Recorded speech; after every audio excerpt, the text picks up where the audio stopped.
Fundarstjóri, formaður Sjálfstæðisflokksins, aðrir góðir gestir. Ég vil byrja á því að þakka fyrir það tækifæri sem mér veitt hér í dag. En í erindi mínu ætla ég að fjalla atvinnuuppbyggingu og samspil hennar við umhverfismál og rekstur sveitarfélaga. Í sveitarfélagi því sem ég framkvæmdastjóri fyrir hefur atvinnulífið og mannlífið verið að rétt úr kútnum síðustu misseri eftir áralanga deyfð og vonleysi. Við ætlum okkur að nýta tækifærin til að byggja upp sterkt atvinnulíf og samfélag sem reiðir sig á auðlindir lands og sjávar og getur með verðmætri framleiðslu og aðgangi ferðamanna að náttúruperlum fjölgað atvinnutækifærum. Það kann að hljóma einkennilega að ég ræði hér mikilvægi umhverfismála á fundi flokksráðs Sjálfstæðisflokksins, en það skal minnt á það að það eru sjálfstæðismenn sem hafa haft forgöngu mikilvægi umhverfismála hér á landinu og látið verkin tala. Ég vil nefna dæmi, en fyrst eru það sveitarfélögin á Snæfellsnesi með sjálfstæðismenn í forystu sem voru fyrst allra sveitarfélaga til að óska eftir vottun Green Globe sem heitir nú EarthCheck sem umhverfisvænn áfangastaðir ferðamanna. EarthCheck vottun staðfestir að samfélagi standist kröfur á sviði umhverfis og samfélagsmála. Nú hafa Vestfirðingar farið sömu leið og hafa þegar mætt viðmiðum EarthCheck og bíða formlegrar vottunar. Á Vestfjörðum eru sjálfstæðismenn í meiri hluta í stærstu sveitarfélögunum. Mér langar líka til þess að segja ykkur frá því hvað við erum að gera í Vesturbyggð, en þar hafa, eins og ég sagði áðan, orðið miklar breytingar á stuttum tíma. Reyndar svo margt að gerast hjá okkur að þessi stutti tími sem ég hef dugir ekki. Ég legg því til að þið heimsækið okkur frekar í sumar og kíkið á það sem að gerast. Ég get sagt ykkur að þeir sem koma eru undrandi og orðlausir yfir umsvifunum og framkvæmdunum sem í gangi hjá okkur. Íbúunum hefur fjölgað 12% á 3 árum. Og nú uppbygging í stað áralangrar hnignunar. Fiskeldi að verða stærsti atvinnuvegurinn samhliða útgerð og vinnslu, þá námuvinnsla kalkþörunga snarþáttur í veltu samfélagsins og ferðaþjónustan byggist hratt upp. Atvinnulífið byggir á auðlindum umhverfisins og þess vegna þarf að taka sérstakt tillit til verndar þess við atvinnuuppbygginguna. Spár gera ráð fyrir því að þegar framleiðsla á laxi verði komin á fullt, verði magnið álíka og allur afli stærsta sjávarútvegsfyrirtækja landsins. En afurðaverðið mun hærra. Sprengingin sem ég að lýsa í atvinnuuppbyggingunni einnig helst, eins og ég sagði, í ferðaþjónustu og fiskeldi. Sveitarfélagið Vesturbyggð átti til dæmis árið 2012 Íslandsmetið í fjölda deiliskipulagsverkefna, en þá var undirbúningurinn fyrir laxeldi enn á hámarki. Því miður hafa stjórnvöld enn ekki áttað sig á þessari sprengingu sem í Vesturbyggð hefur orðið. Samhliða þessari uppbyggingu einkaaðila þá dregur því opinberura viðstöðulaust þjónustu sinni. Það ætti að henta okkur hægrimennum ágætlega, en þegar niðurskurðurinn á landsbyggðinni til að fjármagna þjónustu og höfuðborgarsvæðinu mér allir lokið. Sem dæmi þá greiðir ríkið engum íbúa á Bíldudal laun. Sunnanverðir Vestfirðir hafa ekki verið skilgreindir vaxtarsvæði á byggðakortum embættismanna og þess vegna hlýtur öll uppbygging að vera illmöguleg. Þetta viðhorf sem ég mæti ítrekað. Þekkingarleysi og áhugaleysi. Og ég ætla að leyfa mér að segja að það hefur þó breyst með nýrri ríkisstjórn og stórkostlega mikið því að ég kom að lokuðum dyrunum meðan vinstristjórnin var við völd. Ég velti því stundum fyrir mér hvort skilningsleysi, og ég ætla að leyfa mér að segja embættismanna, felist í því að hjá okkur ekki verið að byggja upp stóriðju í þeim skilningi orðs heldur verið að nýta umhverfi landsins til atvinnusköpunar. Í Vesturbyggð eru einhverjar mestu náttúruperlur landsins. Látrabjarg, friðlandið í Vatnsfirði, landnám Hrafnaflóka, Rauðasandur, Arnarfjörður og Geirþjófsfjörður, þar sem sagan drýpur á hverju strái. Þorpin Bíldudalur og Patreksfjörður. Og þegar að ræða miklar náttúruperlur, nánd við friðland, þjóðgarða og dýralíf, þá þarf að vanda uppbygginguna sérstaklega. Hugsa hvert skref í þaula. Og það ekkert afturhald eða vinstri villa sem felst í því.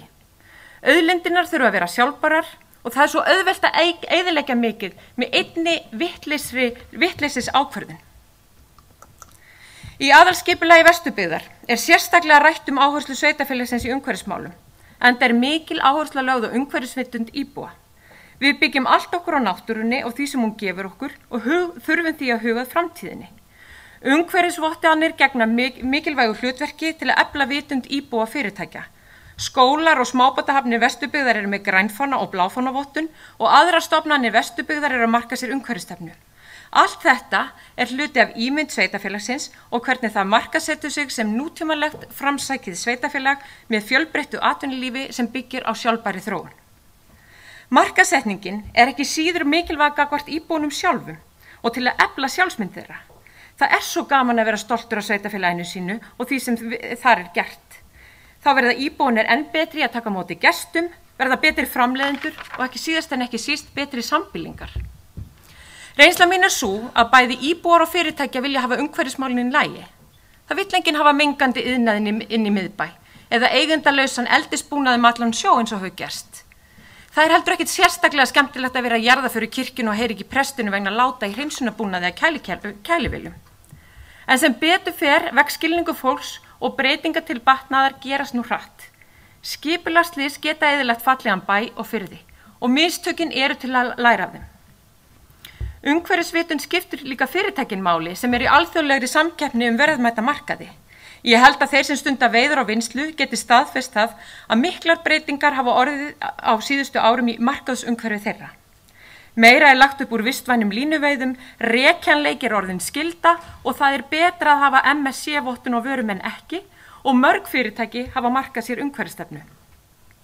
Það eru markaðarnir og neytendur sem kalla á þessar breytingar en ekki róttækir umhverfisinnar. Þetta kallast ábyrg nýting náttúruauðlinda og því eigum við að fagna. Við þurfum einnig að spyrja hvernig við viljum byggja upp atvinnulífið, hvaða svæði við viljum vernda og hvernig við eigum að fara að því.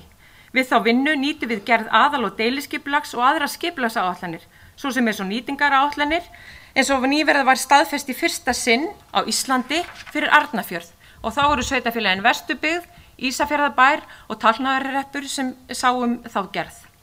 Vesturbyggð hefur einnig lagt til að slík áætlun verði unnin fyrir Breiðafjörð.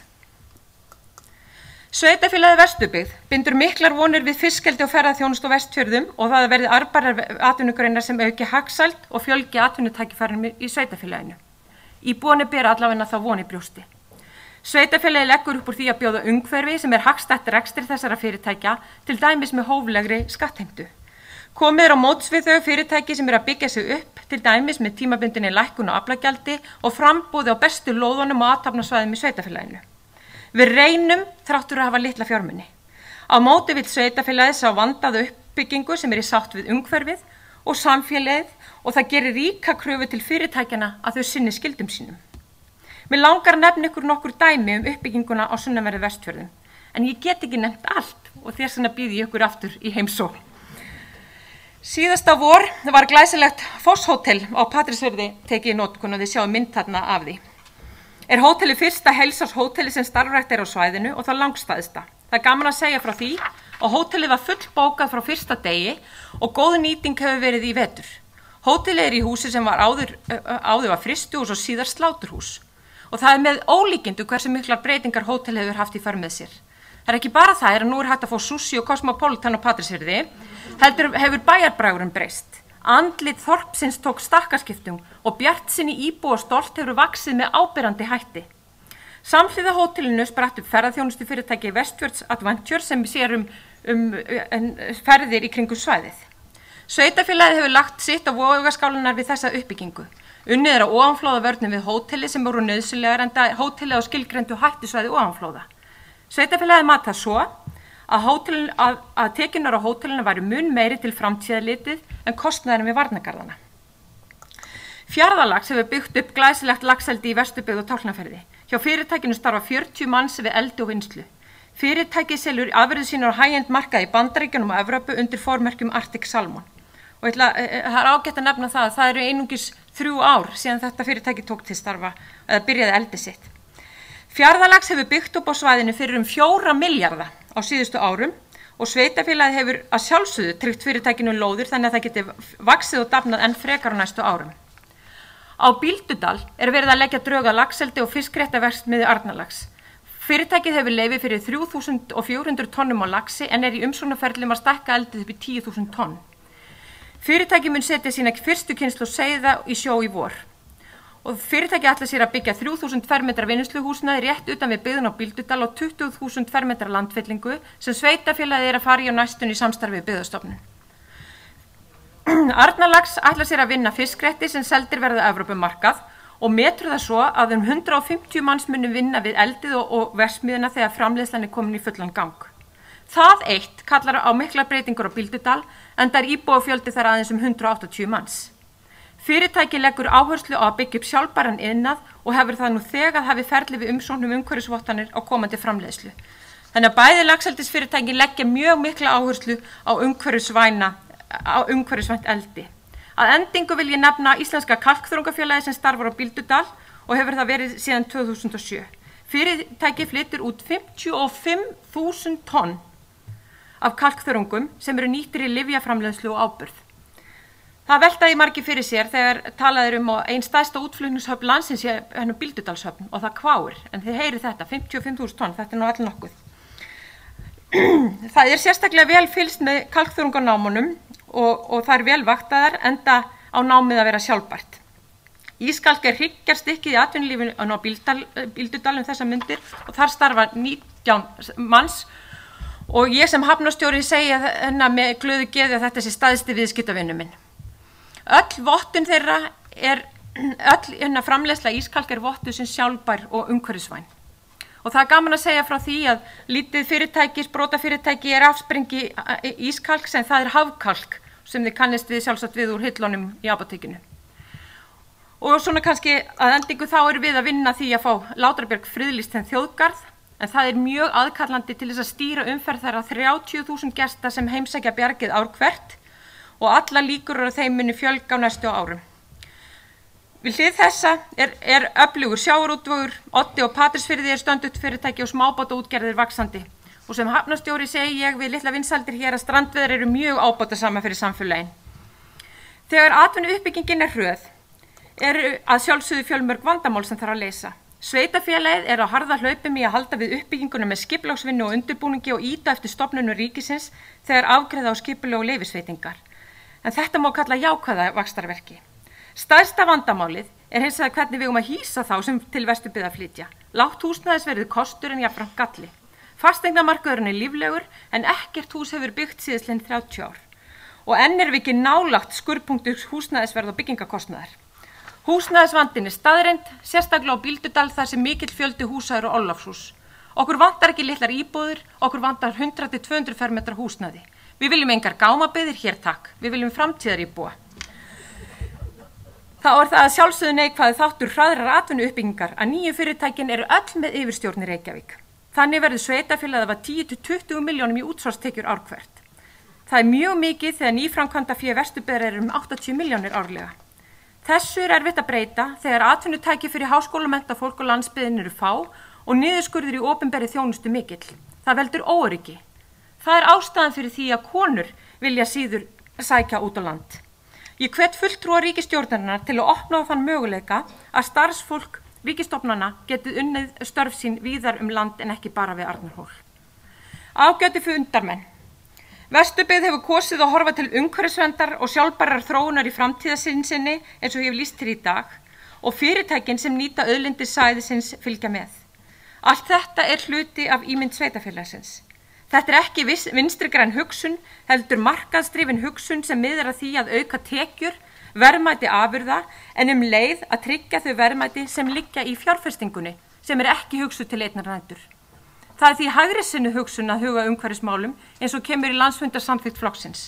Sjálfbær þróun snýst velferð samfélagsins. Með sama hætti þarf að kalla eftir samfélagslegri ábyrgð. Fyrirtækin þurfa að sýna samfélagslega ábyrgð til hliðar við arðsemiskröfuna. Þau geta ekki vaðið upp og gert óendanlegar kröfur til sveitarfélagana en engar til sín. Við hefum ítrekað séð dæmi þess sem ekkert hugað samfélaginu í rekstri fyrirtækja, ekki einu sinni þegar vel gengur.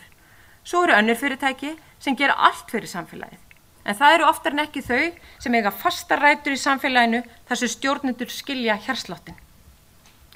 Góðir sjálfstæðismenn. Ég hafa aðeins tæft og örfáu varðandi reynslu sveitarfélagsins að atvinnuuppbyggingu og umhverfismálum. Ég hvet hins vegar okkar góða flokk til að taka þessi mál fastari tökum og ræða umhverfismál af fullum þunga. Þau skipta máli fyrir atvinnulífið og samfélagið allt. Sveitarfélagin á fullu að huga þessum málaflokki og þau skilja mikilvægjans, eins og sjá má af öllum þeim glæsilegu sveitarfélögum sem eru undir stjórn sjálfstæðismanna og hafa gert gangskur í umhverfismálum. Sú glæsilega forysta má ekki tapast.